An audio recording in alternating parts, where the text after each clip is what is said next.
अच्छा, 100 इंडेक्स की बात करें तो जैसे हमने हाइलाइट किया था कि नवंबर जो है वो बुलिश महीना साबित हो सकता है और जो हुआ भी है, बड़ी अच्छी क्लोजिंग आई है आज।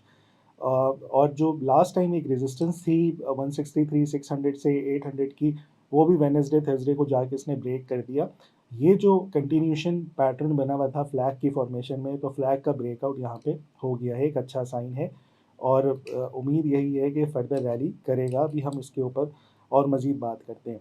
यहाँ पे हमने डिस्कस किया high rise and high low जो हम करते हुए आ रहे हैं, still high rise and high low intact हैं। इसका ये मतलब है कि बाय डेफिनेशन आपकी मार्केट स्टिल बुलिश ट्रेंड में है। ये जो साइडवेज होती है ये कंटिन्यूशन है उस बुलिश ट्रेंड की।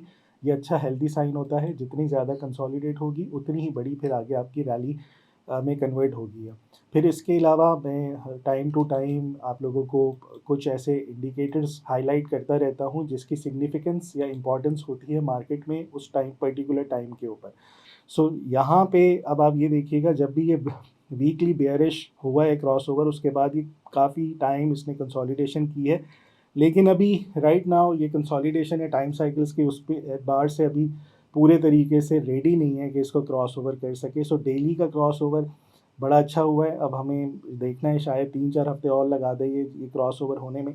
अगर ये प्रोमिनेंट क्रॉसओवर आपका होता है तो हम फिर एक इसी तरह की पैराबोलिक मूव देख सकते हैं, जैसे हमने 49,000 टू 66,000 9 हफ्ते में देखी, 81,000 टू 1,17,000 हमने 11 हफ्ते में देखी है। बहुत बड़ी रैलीज थी। और यहाँ पे अगेन 30,000 पॉइंट्स की रैली थी, 13 हफ्तों में थी। सो उम्मीद यही है कि अगर ये क्रॉस ओवर हुआ, फिर अगले जो फिर क्रॉस ओवर होने के 2 हफ्ते होंगे या 9 हफ्ते, 2 महीने या 9 हफ्ते होंगे, वो फिर बड़ी पैराबोलिक मूव हम अगेन यहाँ पे देख सकते हैं। सो ये एक बहुत इंपॉर्टेंट इंडिकेटर, ये कोई नहीं बताएगा आपको ठीक है। इस पे नज़र रखें जब भी ये क्रॉस ओवर हो गोल्डन उस पर।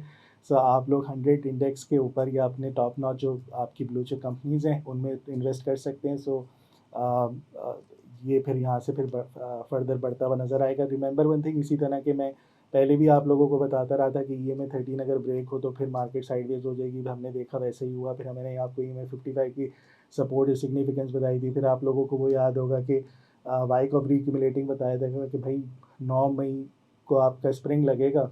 उस टाइम वॉट वाला कोई सिचुएशन नहीं थी। सो वो स्प्रिंग लगा और उसके बाद वहाँ से दोबारा से मार्केट रैली करना शुरू हुई। सो जब जब इस तरह के इंडिकेटर्स या इस तरह की जो सिग्निफिकेंस आती है नज़र मुझे, मैं आप लोगों से शेयर करता हूँ। ये आप लोगों को कहीं नहीं मिलेगी, ना किसी किताब में, ना किसी यूट्यूब पे। ठीक है, चलिए इस पर नज़र रखें और इन्जॉय करें। अगर ये ब्रेक हो गया तो फिर मज़े आप लोगों को। Thank you. सरमाया.com, जहां हर फैसला बने सरमाया।